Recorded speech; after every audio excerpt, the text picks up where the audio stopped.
On this episode of the State Champs High School Sports Show, we're still celebrating Valentine's Day. The best way to show our appreciation is to spread the love to schools anchored in the states of Indiana, Michigan, and Ohio. That's right. Ditch the box of chocolates for the delectable action our State Champs crew captured this past week. You'll feel as though you're in the front row. And in honor of Black History Month, our very own Jason Ross Jr. interviews Arthur Ford, from walk-on at the University of Michigan to a life dedicated in showcasing young African-American athletes. Hop aboard the highlight train because State Champs starts right now.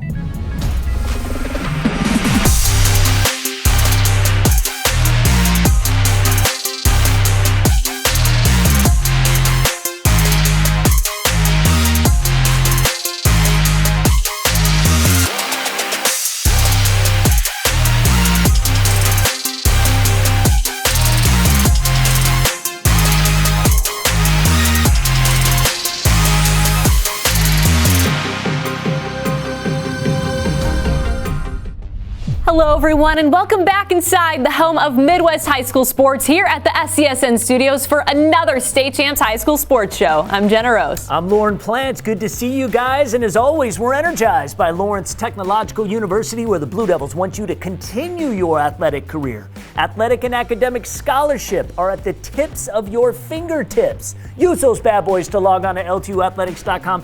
Hit the Recruit Yourself link. Maybe you'll turn out as awesome as Jenna Rose. She singularly helped launch L2's softball program before graduating. All right, let's forget about the singularly. But anyways, if you're a high school cheerleader, you can share that same experience of starting a program with the arrival of our competitive cheer team. That's right, so much going on. Now, as we said in the open, we are overflowing with love for our Midwest states. Contact sports now in full swing in Michigan. But first, let's extend the holiday by starting the show at the crossroads of America.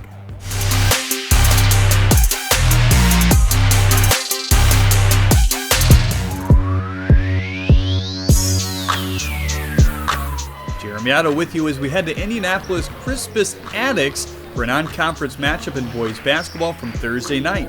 The home team Tigers picked up a win over 21st Century Charter after dropping two close ones. Same story for Tinley. Also, the Tigers bouncing back with a win after dropping two straight.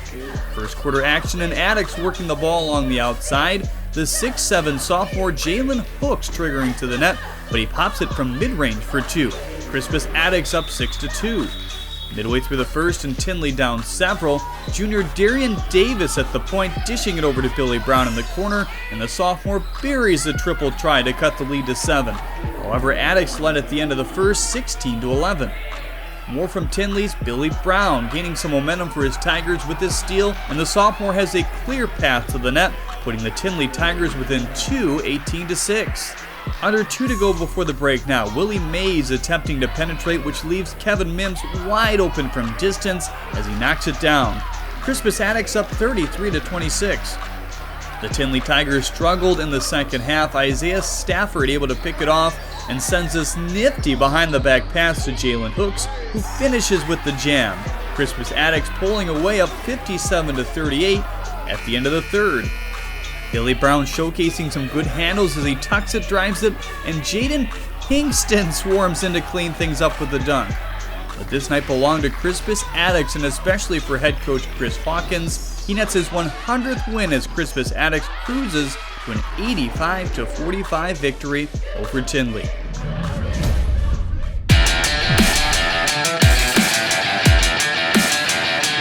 I'm Jeremy Otto, and we head to a non-conference matchup from Tuesday night in boys basketball.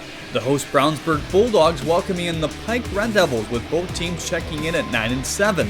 Let's hit the hardwood. First quarter action, it was Pike lighting up the board first.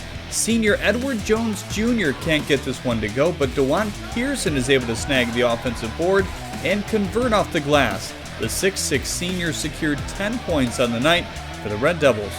Brownsburg up 1 at this point in the first. Pike's Ryan Conwell's shot from distance is off target. Kalen Carroll in a perfect spot to collect it as he works the length of the floor and finishes smoothly on the other end. Pike would take command of the first 13-8. The Bulldogs stringing together a rally in the second thanks to Pierce Thomas, the senior with the cross, drive, and bank shot as Brownsburg cuts the lead to 3. With halftime approaching and the contest tied at 18, Tyree Lackey bounces along the perimeter to Pierce Thomas, and he drains it from downtown. The senior led the Bulldogs with 29 in the night as they went to the locker room up 26-24. While the Tides turned a bit in the third, DeJuan Pearson able to snatch this loose ball, Omari Ferguson taking it up quickly in transition, and the sophomore Devin Woods is able to finish it. The Red Devils had a 47-38 lead after 3. With the deficit growing, the Bulldogs look to get back in it with the 3 ball. Quentin Bragg hits this one. The senior recorded 15 on the night as Brownsburg kept it interesting in the 4th. The pressure by the Bulldogs sees the floor open up again for DeJuan Pearson as he converts off the pass from Woods. 5 Red Devils scored double figures in this one, with Omari Ferguson leading the way with 15. Pike able to hold off a late run by the Bulldogs, 64-60, your final score.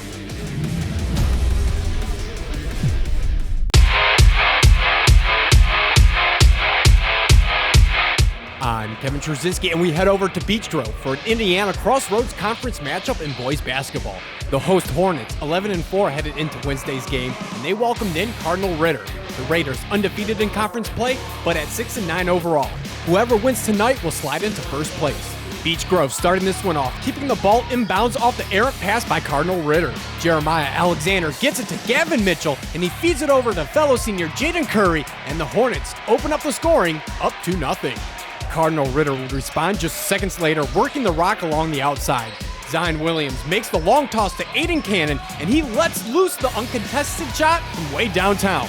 The Raiders took the lead, and they led by 4 at the end of the first, 11-7. The Hornets keeping the second closer than the first, and the Raiders almost disrupting that with the steal attempt. Jaden Curry chucks it to Cam Brown, and he connects from three-point range, pulling Beech Grove within 5, 19-14. We've got some extra sizzle cooking up from Cardinal Ritter's Christian DaCosta, the 6'10 senior with the power slam jam. And the Raiders head into the break up 24-18. Beech Grove owned the third quarter, outscoring the Raiders 14-6. More shots connecting from beyond the arc, and 3 of those 14 points came right here from the young sophomore Cam Brown. Hornets up 2 after the third, 32-30. The fourth quarter was all defense. Only 8 total points scored between Beech Grove and Cardinal Ritter. Yet another shot from three-point territory. Jaden Curry dropping the tray, and the senior led his team with 16. We head to overtime to figure out a winner, and game tied at 35.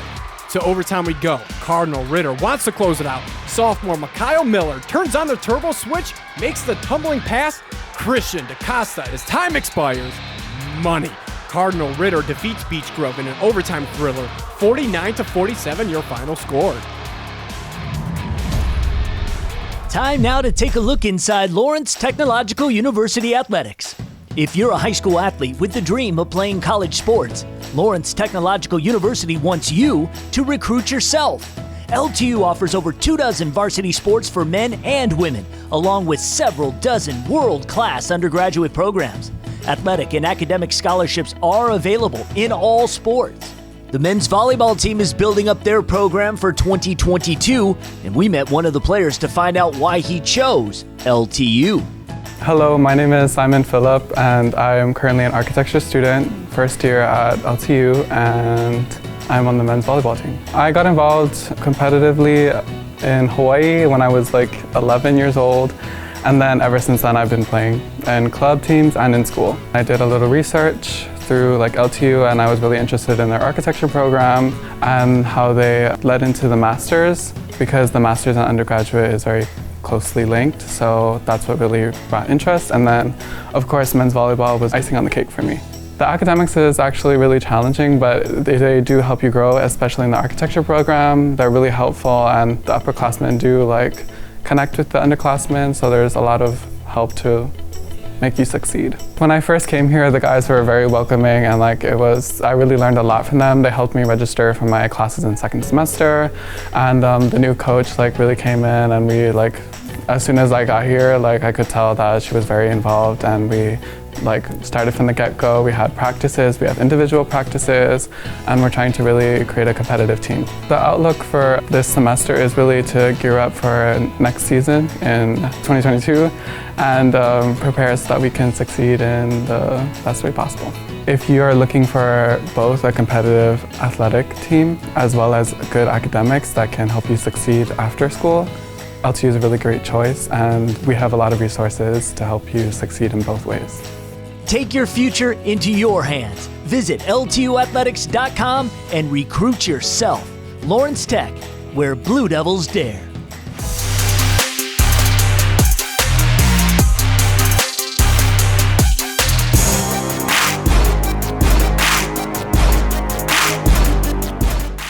I'm Lauren Plants with a season opener featuring two perennial powers in their own right. Flint Beach are on the road to take on the Eaglets of Orchard Lake St. Mary's.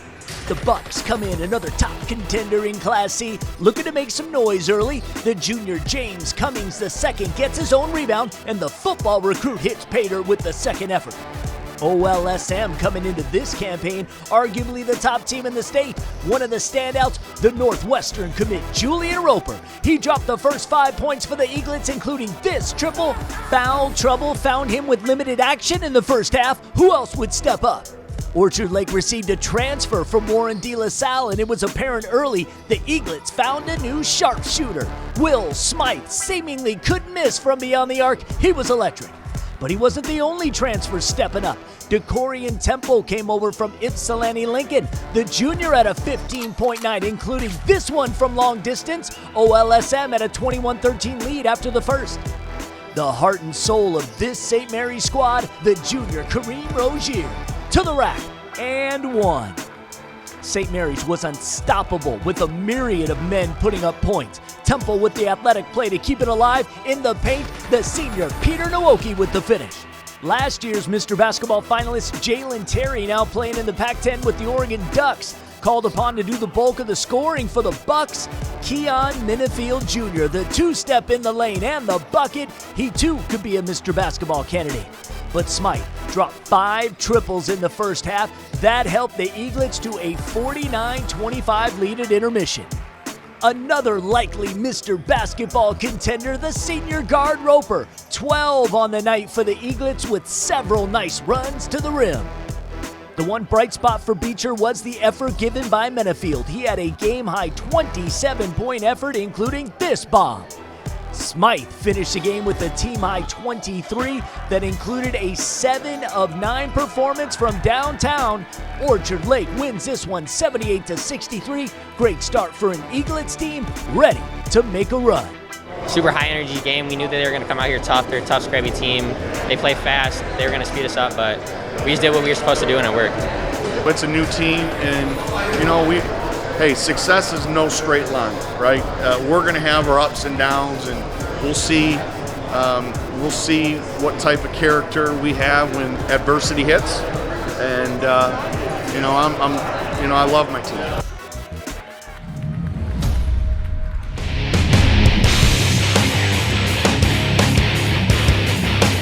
I'm Lauren Plants. We go to another Metro League matchup. The two-time defending Division III state champs, Detroit Country Day, on the road to take on the Woodhaven Warriors. This game played at the Southgate Civic Center. Pick things up 7 minutes into the contest. Country Day would light the lamp. The junior Alexander John goes top cheddar. Yellow Jackets a 1-0 lead. DCD has one of the best players in the state returning in the senior Lucas Kroll. He led the team with 21 goals last season, in position to bang home the rebound. Jackets went into the first intermission leading by a pair. More from Country Day in the second. The freshman Caden Ramos feeds Kroll, knocks home his second of the contest. Lead grows to 3. Moments later, Yellow Jackets capitalizing on the power play. Kroll this time doing the dishing. The junior Henry Metz snaps it into the back of the net. After 2 periods, Country Day up a bunch. Woodhaven would find the net in the remaining moments while on a 5-on-4 power play. Evan Bliss sees a wide-open Duncan McLean. Warriors within 3. But Country Day saved the best for last. Kroll just killing it behind the net, and this is always described as the Michigan goal. Let's see that again. The hat trick for Kroll in impressive fashion. There's a time and place for it. It's got to be the perfect opportunity, and just like last year, it felt like the right opportunity, so I had to pull it off again. It is funny because he did it last year against Liggett, and the goal got called off, and there was a big, talk about that with the referees and stuff. And then he asked me the other day, Coach, do you mind if I do it? I said, well, if you're going to do it, you better score, because if you don't come to the bench. And he did it, and did it pretty fluidly, and ended up scoring. In the season opener, Detroit Country Day beats Woodhaven 5-1 the final.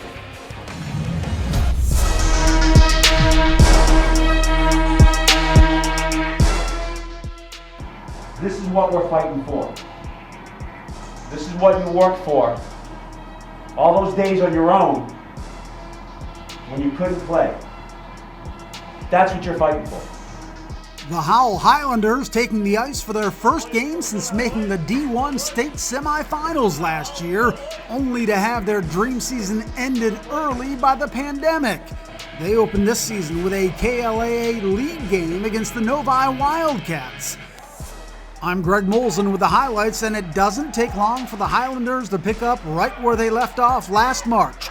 Trevin Penela setting up Hayden Sturos for their first goal of the year. Next up, it's Stephen Miller with the shot from the point, redirected in front by Evan Patilla to make it 2-zip 7 minutes in. The Wildcats then get on the board off the turnover. Nate Erskine gets it to Isaac Gibbs for their first goal of the season. Just 30 seconds later, it's Jarrett Jenkins driving the net. His shot is stopped, but Scott Pominville is there to clean up the rebound to make it 3-1 Howell. But Isaac Gibbs then takes over for Novi. First, he sets up Nate Erskine for the goal to cut the lead to just 1. Then in the final minute of the first, check out this move. Fakes, then reaches back in front to stuff it in for his second of the game, tying it up at 3-all.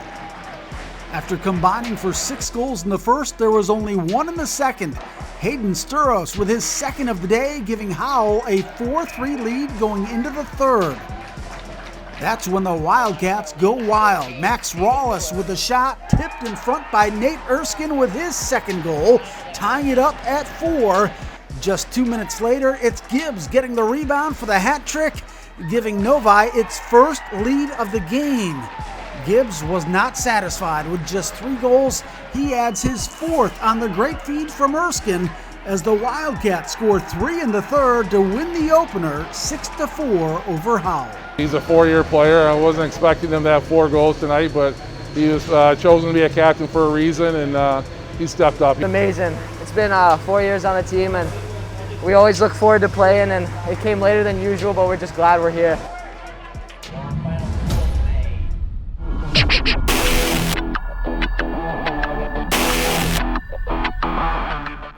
I'm Greg Molson, opening up the wrestling season in Rochester with all 3 of the city's schools on the mat, starting with a dual meet between Stony Creek and Adams. First match of the night at 171, it's the Highlanders' Billy Hart getting the pin, but the Cougars then take over. Starting with Sam Allen at 189, he gets the first of 8 straight wins for Stony Creek, with 4 of those coming by pins.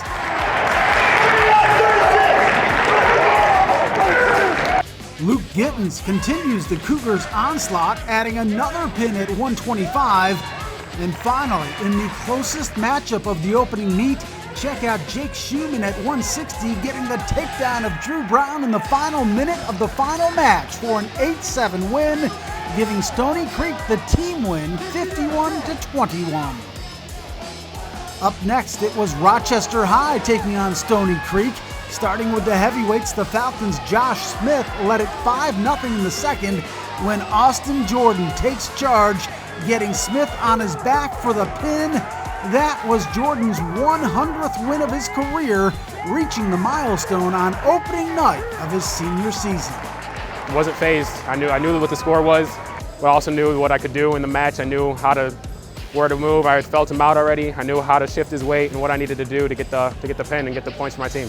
It was a great feeling to win number 100, especially today at first meet, first duel of the season and everything.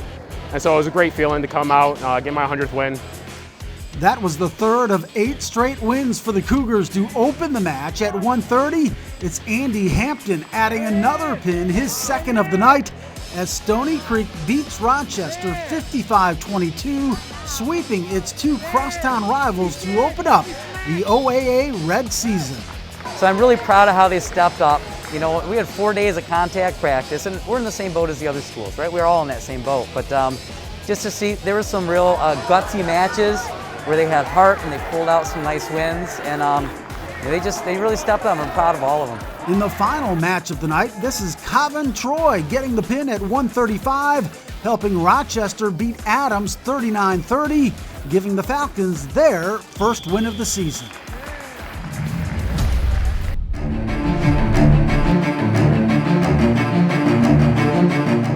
I'm Ryan Slocum in Saginaw for arguably the best rivalry in the state. Arthur Hill at the High for their one and only meeting of the season.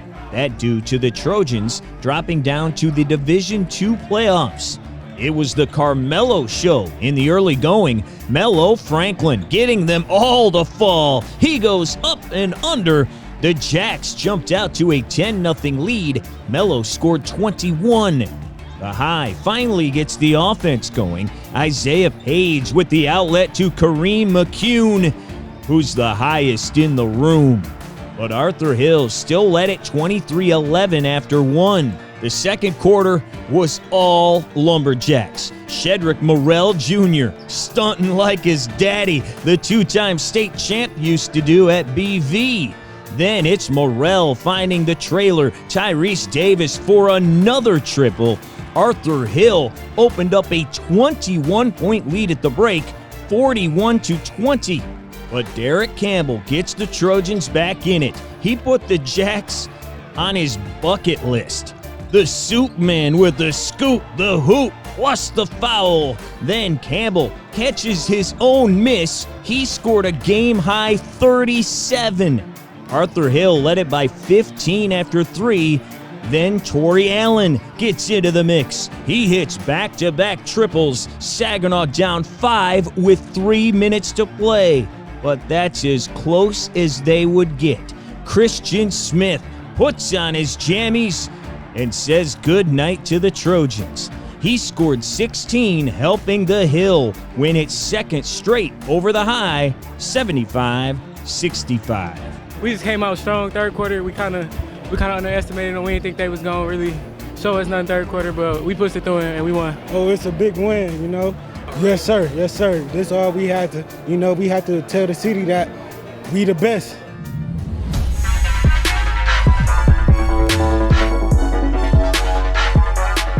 I'm Ryan Slocum. We go to the west side for some boys basketball from Wednesday night with Grand Rapids Catholic Central at home taking on Grand Rapids South Christian. CC in the home whites coming off a 19-3 record in 2020. First quarter, Jack Karazinski goes behind the back, then takes it the rest of the way through the paint. He gets the tough runner to fall. Back comes South Christian. Great ball movement here. Going inside, then back to Evan Rodema for the catch-and-shoot triple out of the corner. The Sailors led it 16-7 after the first, and they continued the outside attack in the second. This time, Ty Reinbrandt in the other corner for the transition triple. South Christian went into the locker room leading 36-25. GRCC looking to cut into that deficit in the second half. The freshman Durrell Brooks with the show and go. He gets to the rack for the bucket and the foul. Brooks finished with 13 points on the night. The Sailors come right back at him. Rodema with the drive and dish to Connor Dykema, who lays in the bunny. He scored a team-high 11. South Christian led it 48-37 after 3.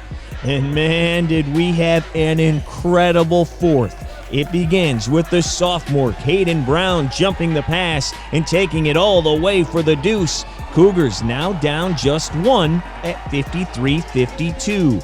Then it's Brooks with a perfect feed inside to Karazinski, who is bucket bound. Catholic Central takes its first lead 54-53.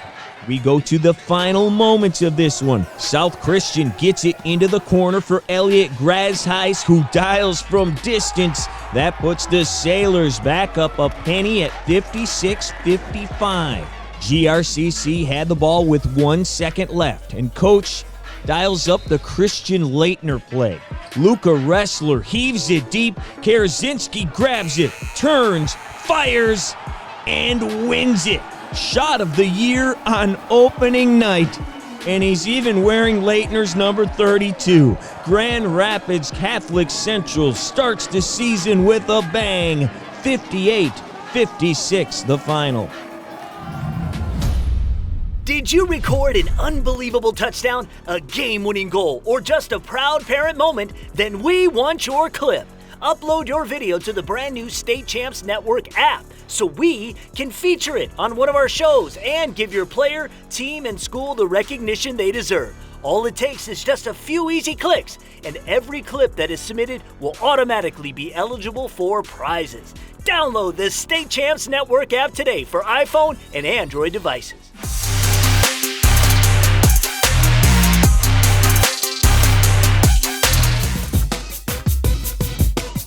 Been a while since Amherst won a boys basketball conference title. 92 trying to keep those title hopes alive, taking on Westlake. I'm Jeff Heisner reporting, and here's some Cupid Shuffle for your viewing and listening pleasure. To the game, George Fair to Ty Witherspoon for the slam, but it was an uphill climb for the Comets most of this one. Westlake, Justin Garcia knocking down a three for the Demons. They're up double digits. Later at sophomore, Will Ostrowski.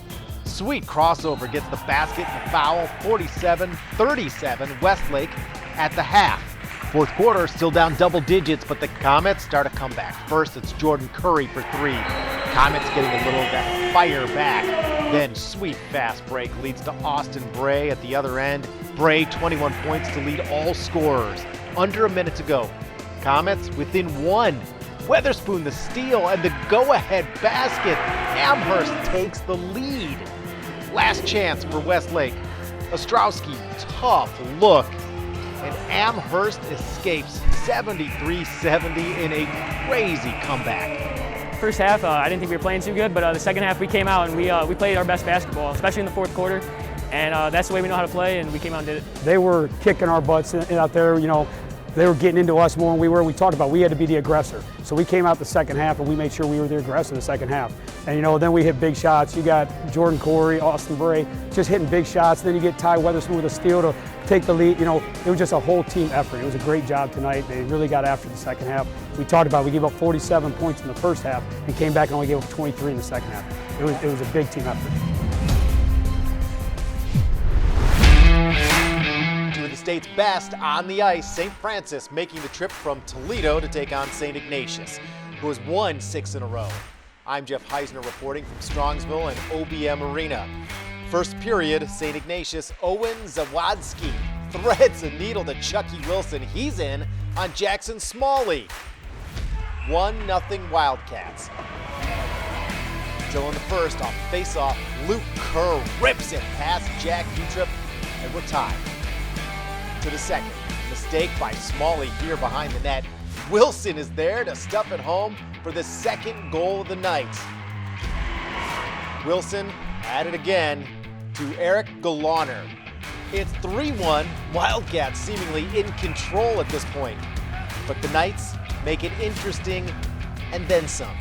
Nick Mack in front to Kerr, and it's 3-2, Knights within one. Final minute, St. Francis pulls the goalie. Kerr with 3 seconds to play. Kerr, a huge fist pump. The St. Francis fans loving it as well. Hat trick for Kerr, and that sends the game to overtime. In overtime, St. Ignatius, a good chance, but Smalley turns him away. And we end in a 3-3 tie. What a third period comeback for St. Francis.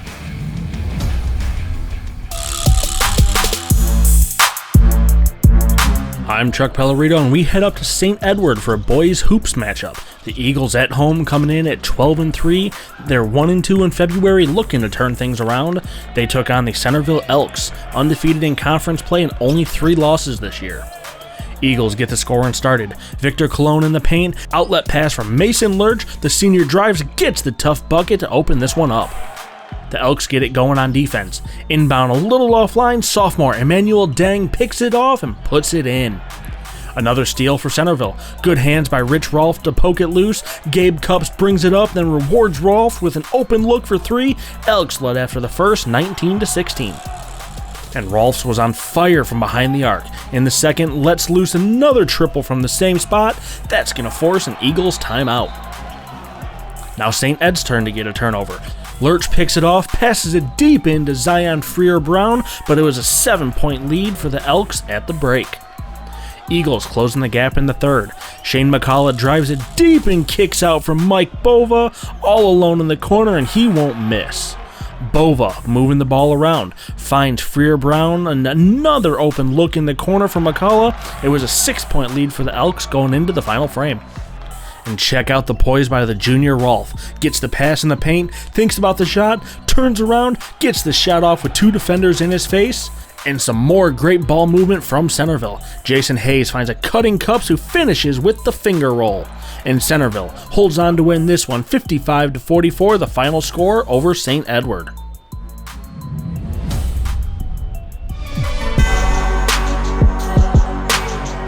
Let's check out some girls hoops sectional action now from Cincinnati.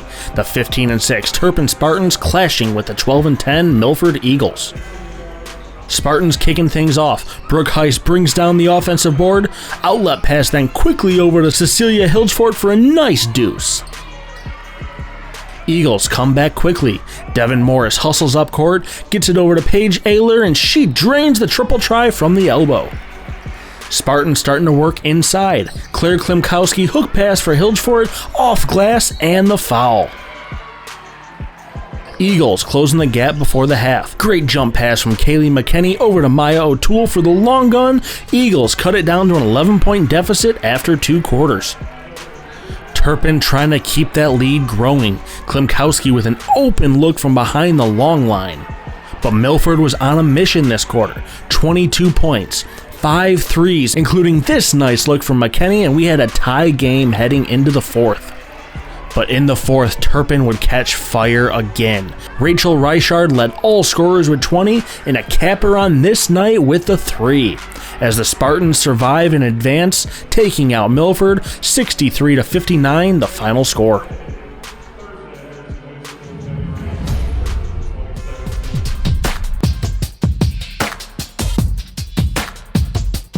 Welcome into State Champs. I'm Jason Ross Jr. Well, throughout Black History Month, we are highlighting individuals who have made significant impacts on the colored youth of their respective communities in Michigan, Ohio, Indiana, and nationally. Today is one of our Michigan interviews, and I'd like to welcome in a good friend of mine, Art Ford, who is the lead sports producer at Southfield Cable 15 and a former basketball and baseball player at Shrine Catholic High School in Royal Oak, Michigan. Art, how's it going today?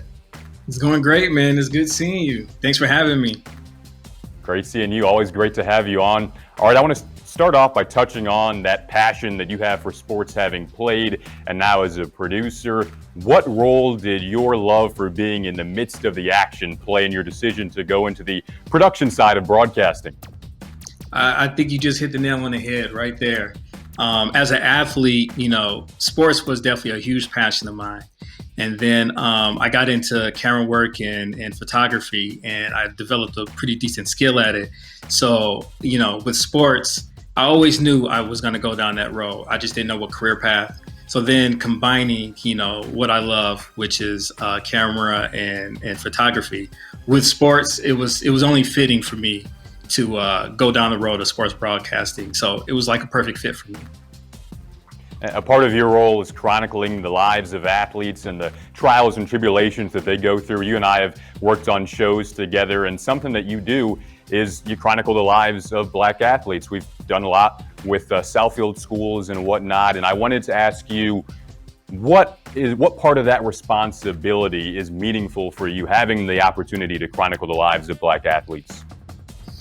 Oh man, I would say the first thing for me, and it's kind of personal, is that, 20 years from now, these kids can look back and they can see themselves as an athlete and, playing. Because for me, I wish somebody would do that for me, where I can look back, show my kids, show my wife on how great their dad was as an athlete back in the day.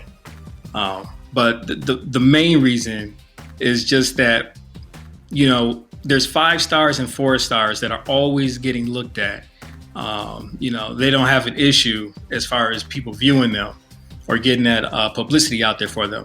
So for us, it's always great where we have so many diamonds in the rough here, and it's great talent, and they don't get that same opportunity. And it's just great and it's meaningful that we've been in a position where we've actually helped kids, you know, pursue their goal and getting to the next level to keep that their athletic pursuit going at the college level. So it was meaningful just to help them out get to the next level, those diamonds in the roughs. Art, you mentioned your wonderful family there. You have 2 young kids, Kenji, who's 5, Kiyomi, who's 7, and your wonderful wife, Miko. I wanted to ask you, I see the smile on your face there. What does it mean to you? I guess I should say, what advice would you pass down to your kids about equality, and what would you want them to know about that as they get older? It's a great question. You know, with the kids, it's always changing as far as life lessons when they grow. But that's a great one. When you talk about equality, I think that's one of the staples that we've started talking about. You know, they go to a school where it's really diverse, where it's Black, Asian, white, Indian. You have everything as far as races. And the one thing that I've instilled in the kids is, you know, they have to be confident in being proud of who they are. You know, so that's the one staple in this household. You know, we have examples with family, with cousins, aunts, uncles, grandparents. So they have other examples, but that is the one staple in this household, is just to be proud of who you are. So Art, if you could give one piece of advice to a young up-and-coming Black athlete, what would that piece of advice be? The piece of advice that I would give to Black athletes is basically just to lead by example in a positive way. And then also just embrace hard work, because that hard work, it really will pay off. Love it, Art, and always appreciate having you on. Thank you so much, and have a great rest of your day, my man. Thank you. I appreciate it. That's all we have for you on this action-packed edition of the State Champs High School Sports Show. New episodes will premiere every single Monday. That's right. This is where you need to be every week. We're the best remedy to combat those Monday blues. The highlights don't end here. To watch more exclusive competition you didn't catch on today's show, check out our individual social media channels for the state of your choice. It's simple. Just search State Champs Michigan, State Champs Indiana, State Champs Ohio on your selected social media platform. You can also take it all in at statechampsnetwork.com or by downloading the State Champs Sports Network app. I'm Jenna Rose. I'm Lauren Plant. See you next Monday. State Champs High School Sports Show is proudly presented by Lawrence Technological University, where Blue Devils dare.